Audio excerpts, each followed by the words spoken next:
माझ्या ऐक मधू, माझ्या ऐकण्यात तुझा फायदा आहे. अगं मधू, अगं मधू मधू माझ्या ऐकण्यात तुझा फायदा आहे. तुला करायचं काय? माझं साहेबांनी तुला वाड्यावरती बोलवलंय, त्यांच्यासमोर तुला नाचगाणं करायचं, छोटे मोठे काम सांगतील ते करायचे. बस करायचे काय? अगं जमेल जमेल, सगळं जमेल. आणि हे बघ, तुझे आई वडील तुझ्या लग्नाच्या चिंतेत आहेत आणि तुझे भाऊ तुला त्रासले आहेत. अगं महाजन साहेब तुला पैसे देतील आणि माणसाजवळ पैसा असला ना म्हणजे सगळे जवळ येतात. काय अगं कुणाला काही करणार नाही. मी आहे, अजिबात चिंता करायची नाही. तू पटकन जा आणि तयारी करून वाड्यावर. महाजन साहेब तुझी वाट बघतात. अगं परवीन काय नाही, चल बाई, महाजन साहेब तुला मस्त पैसे देतील, खूप पैसे देतील. चल चल चल मधू बाय, मधू लवकर येशील गं. महाजन साहेब तुझी वाट बघतात. Madhu bye bye bye bye bye bye bye. देखा मारे पटकी डेअरिंग. तुमच्यासाठी या मधूला एका झटक्यात कसं पटवलं, याला म्हणतात पोट्टी पटवण्याची कला. साला मलाच पोरगी पटत नाही. देवा कधी येतील ते दिवस? येतील येतील, मलाही दिवस येतील. अरे माझेही दिवस येतील, अरे माझेही दिवस येतील. क्योंकि हर कुत्ते के दिन आते हैं. पण साला माझ्या मालकासारखा कुत्रा आणि स्त्रीलंपट माणूस मी जीवनात पाहिला नाही. माझ्या मालकाला जरा बाई दिसली किंवा बाई जराशीही दिसली तर कुत्र्यासारखा तिच्या मागे लागतो. बाईवर इतके पैसे उधळतो, इतके पैसे उधळतो, इतके पैसे उधळतो. कधी कधी पैसे कोणते बाई कोणती काही समजत नाही. अशी पैशावरून बाई निवडावी लागते. उधळू दे बाईवर पैसे, आपल्या बापाचं काय जातं. आपलं कसं आहे, राजा बोले दाढी हा दाढी इकडे असते, इकडे नसते. पण काही म्हणतात पण तू हुशार असते. एका झटक्यात मधूला पटवलं, याला म्हणतात दिमाग. अरे काय तुझा दिमाग आहे, काय तुझा गॉगल आहे आणि काय तुझी बॉडी आहे. साली बॉडी आहे की सोन काढी आहे. पण काही म्हणतात खूप हुशार आहे. एका झटक्यात मधूला पटवलं, फसवलं. आता माझे मालक माझ्यावर खुश होतील आणि मला पैसे देतील. अरे वा वा वा वा वा, पैसा माझ्या मुठीत आणि मधू माझ्या मालकाच्या मिठीत. आणि मालक तुम्ही खेळत राहा मधू सोबत. फुगड्या फुगड्या फुगड्या.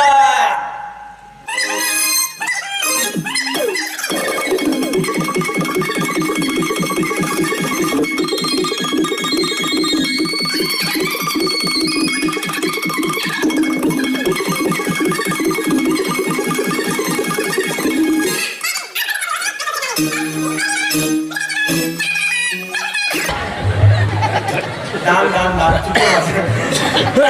आया मैं हूँ डाल. कुराडीचा डाल, पावळ्याचा डाल डाल डाल. मालक आता येतील, मस्त पैसे येतील, माझे मालक येतील. बापरे, हा काळा काळा डांबर कुठून आला?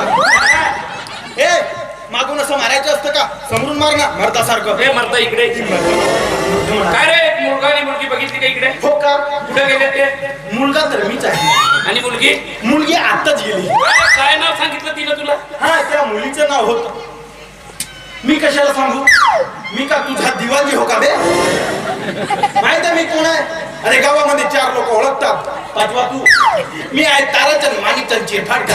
चल चल आपलं काम कर. अबे फाडफाड कर, भडकतोस कशाला? मी भडकतोय तुझ्यावरती, मी भडकतोय. मी का आघोळकर भडकायला भाऊ भाऊ खूप बेकट बेकट बेदूच्या बेतिरी आठ. साला काय माणूस आहे साला.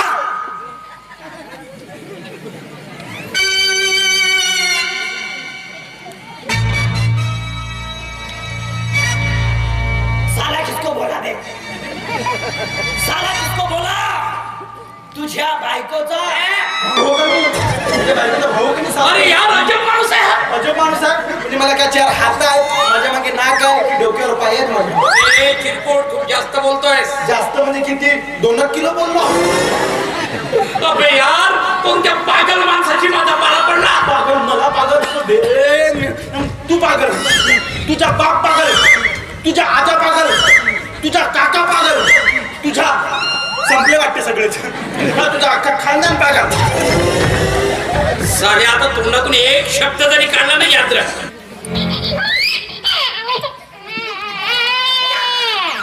बोल अबे, काहीतरी बोल. भाऊ कपडा नवीन आहे माझा, खूप महागाचा कपडा आहे. सोड माझा कपडा, फाटेल माझा कपडा. त्या कपडा नाही, या कपड्यासकट तुला फाडून टाकून मला फाडून टाकेल या ताराचंद माणिकचंद चिरफाडकरला धमकी. आता मला याच्या राग येईल. आता तुझा मला खूप राग येईल.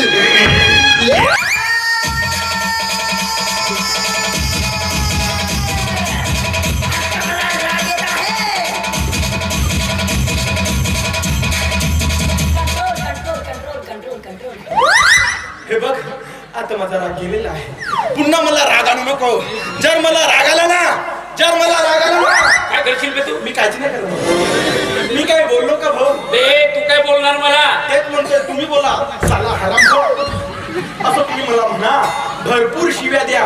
तुमच्या श्रीमुखातून शिव्या ऐकण्यासाठी माझे कान अगदी बधीर झाले. अगदी बधीर झाले. हा मग सांग, एक मुलगा आणि मुलगी बघितली काही? 2-4 दिवसांना आठवून सांगतो. आता सांग. आता सांग अर्जंट. आठवलं मुलगा ना भाऊ, मुलगी ना. अबे यार, आपले ते मुलगा मुलगी ना भाऊ, ते मुलगा मुलगी ना. बघितलं का? नाही बघितले भाऊ. अबे मग नालाय का बघितल्यासारखं काय करतोस? हे आठवल्यासारखं झालं ना, म्हणून मी बघितलं बोललो. आठवलं होता यार. एक मुलगा होता आणि त्याच्या सोबतीला एक मुलगी गेला. घाबरला साला. इकडच्या तिकडे नाचू नका, कन्फ्युज होते माणूस. एक मुलगा आणि एक मुलगी म्हणजे दोघे जण. अबे एक आणि एक दोनच होता. अबे एक आणि एक आकडा पण होता. आठवलं. मुलगा मुलगी म्हणजे तेच ना भाऊ, जास्त उंची नाही जास्त ठेकणी नाही. अगदी बरोबर या. अबे यार, तेच ना भाऊ, जास्त काळी नाही ना गोरी नाही. अबे यार, तेच ना भाऊ, जास्त बारीक नाही ना ढोकळी नाही. एकदम खरं. अबे यार, तेच ना भाऊ, जे एकमेकांना प्रेम करतात, कधी कधी इकडे फिरायला जातात, ते आपले मुलगा मुलगी ना. बघितलं का? नाही बघितले भाऊ. अबे चुप!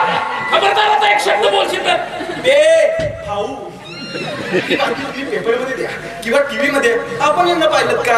याच्यामध्ये द्या, नक्की सापडते. बोल का ते हरवले नाही, तिकडे फिरायला आले. अरे मग एवढा टेन्शन कशाला घेता भाऊ? एवढा मोठा लोड घेऊ नका. लहानशी उशी घेऊन घरी जाऊन झोपून द्या. संध्याकाळपर्यंत वापस येते. टेन्शन असलेली का घर में जाओ और निवांत बैठ के झोपू. ते आले की मी पहिल्यांदा तुला कळवतो, ठीक आहे?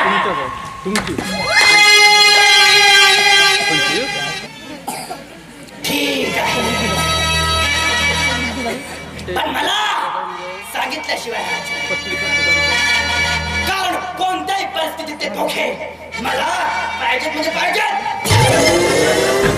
आणि आता एक शब्द जरी बोला ना, एक शब्द जरी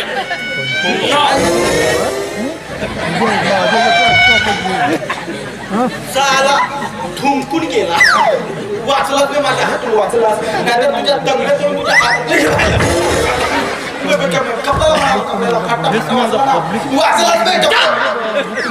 अजिबात आवाज काढायचा नाही, बोलायला नाही, उठूनच आवाज काढायचा नाही. नॉनसेन्स. वाचलाच बे, कपडे वाचलाच नाहीतर त्याने तुला फाडू फाडू तुझ्या लंगोट्या शिवले असते. अबे यार, आत्ता माझा मालक येत आहे. आधी यायला पाहिजे होता. काय हरकत नाही. अबे यार, इकडे ये बे साल्या. इकडे बारीक सारीक माणूस पण माझ्यावर ताव मारतो का बे? अबे 100 वेळा मारेन ना, फक्त 10 मोजेन. हलकट, नालायक, वटवागुळ, नीच, हरामी, पाजी, काजी. कोण ताव मारत होता रे? माहित नाही मला कोण कुठला होता. मला याला पाहिलं का त्याला पाहिलं का म्हणून विचारत होता. मी का तुझ्या बापाचा नोकर आहे का बे? असं मी त्याला म्हटलं. हो का? नाही तू तर तुझ्या दिलाचा राजा आहे बे, राजा. बरं ते जाऊ दे. बरं मला सांग, मधुराणीची भेट झाली की नाही? मधुराणी? मधू भेटली, राणी मदत कोण? अरे मधू. हा, ती मधू. हा, तिची हिंमत आहे का मला? आम्हाला न भेटली. आम्हाला न भेटली.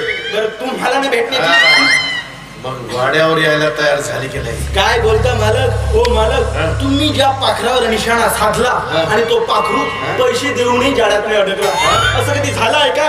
झालं आहे का? तुम्ही म्हणत असाल ना तुमच्यासाठी पाखरांचा थवा सांगतो. थवा राहू दे बाजूला. आधी आपण या पाखराला बघू.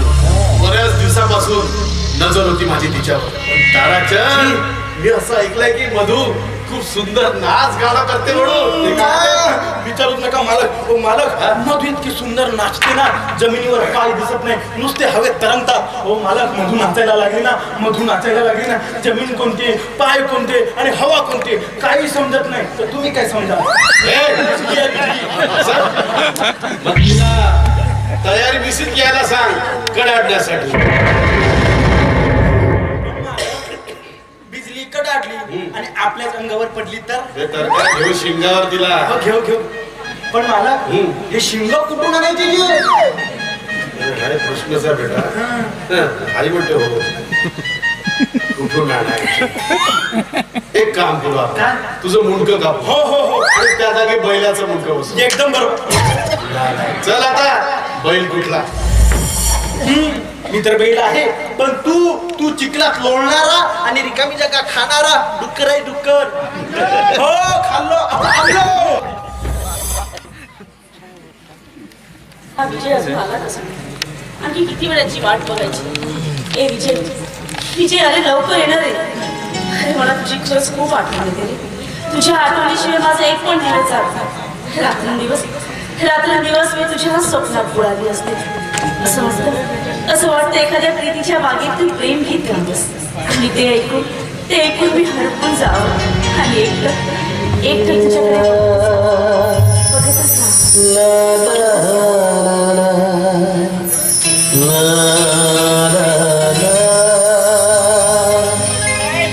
प्रीतीच्या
प्रेम तू काय ग, कुणाच्या स्वप्नात एवढी मग्न झाली असती? काय करतेस का इकडे एकटी?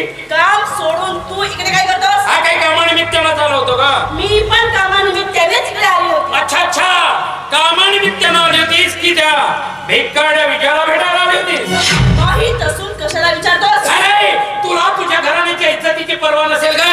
पण मला माझ्या बहिणीच्या घराण्याच्या इज्जतीची पर्वा आहे, म्हणून तुला विचारावं लागतं. म्हणजे आता स्पष्टच बोलतो ना. नाही तसंही या विषयावर जिजूशी बोलावं असं वाटतं ग, पण साली हिम्मत होत नाही ना, म्हणून म्हटलं चला प्रत्यक्ष तुझ्याशीच बोललेलं बरं. कशाबद्दल? हे बघ परी, आता लग्नाचं तुझं वय झालं आणि माझं सुद्धा. नाही खूप आवडतोस तू मला. अगं जीवापाड प्रेम करतो मी तुझ्यावर, जीवापाड.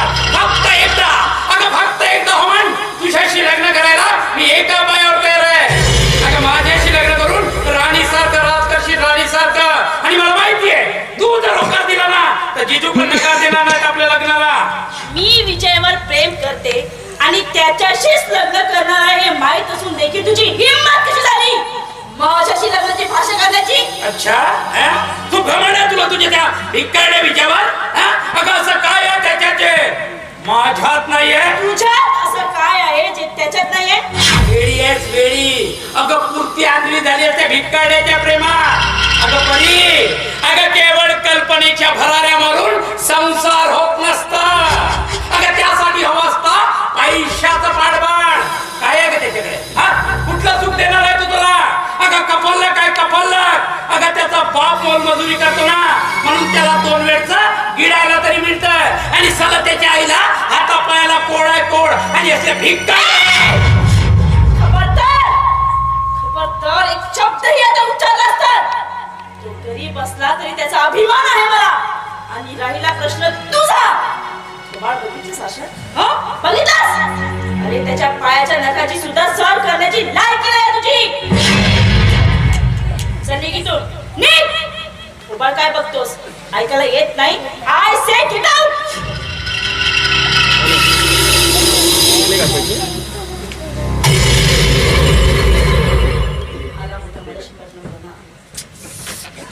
अजून आला कसं नाही? लवकर ये विजय. काय अरे किती वेळची मी तुझी वाट बघते आणि तू उशीर करतोस यायला. विजय अरे काय झालं? तुझा असा चेहरा का पडले ना? अरे माझं एकशे. अरे एक का तू 10 सांग. तू तुझ्या लायकीचा मुलगा बघून त्याच्याशी लग्न कर आणि मला विसर. विजय अरे मी तुझी लायकी बघूनच तुझ्यावर प्रेम केलं आणि तू तू मला विसरायला सांगतोस. अरे खरंच माझं मनापासून प्रेम आहे रे तुझ्यावर. आणि माझं प्रेम विभागणं मला या जन्मी तरी शक्य नाही. पण आपलं लग्न होणंही या जन्मी शक्य अरे पण का? तसाच अरे सांगशील मला काय झालं ते? तरी खरंच तू माझ्यावर प्रेम करतेस तू प्रेम करते तर मग तुला माझ्या जीवाची पर्वा असायला पाहिजे. म्हणजे काय म्हणायचं मला हेच म्हणायचं आहे ग की मला माझ्या जीवाची पर्वा नाही. मला पर्वा आहे ती माझ्या घरच्यांची व तुझी. कारण माझ्या जीवाचं जर काही बरं वाईट झालं तर या धक्क्यातून माझ्या घरचे स्वतःला सावरू शकतील ना तू. त्यापेक्षा आता आपण एकमेकांना विसरून सावरलेलं बरं असायला सांगशील मला काय झालं आज तू असं का वागतोस रे? पाहिजे.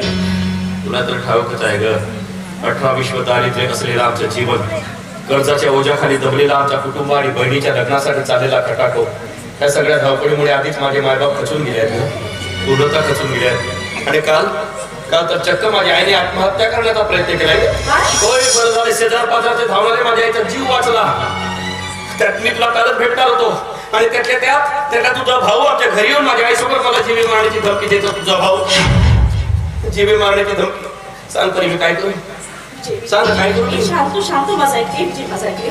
अरे दुःखाने तर कुणाला सोडलं नाहीये रे. आणि राहिला प्रश्न माझ्या भावाचा, तर या जगात आजपर्यंत प्रेमाला कुणाकडून विरोध होतच आला आहे. विरोध करणारे संपतात. म्हणजे प्रेम आजही जिवंत आहे, अमर आहे. आणि मला माहित आहे एकदा का आपलं लग्न झालं ना तर सगळं वादळ आपोआप शांत होईल. मला नाही वाटत ग शांत होणारे वादळ असेल म्हणून.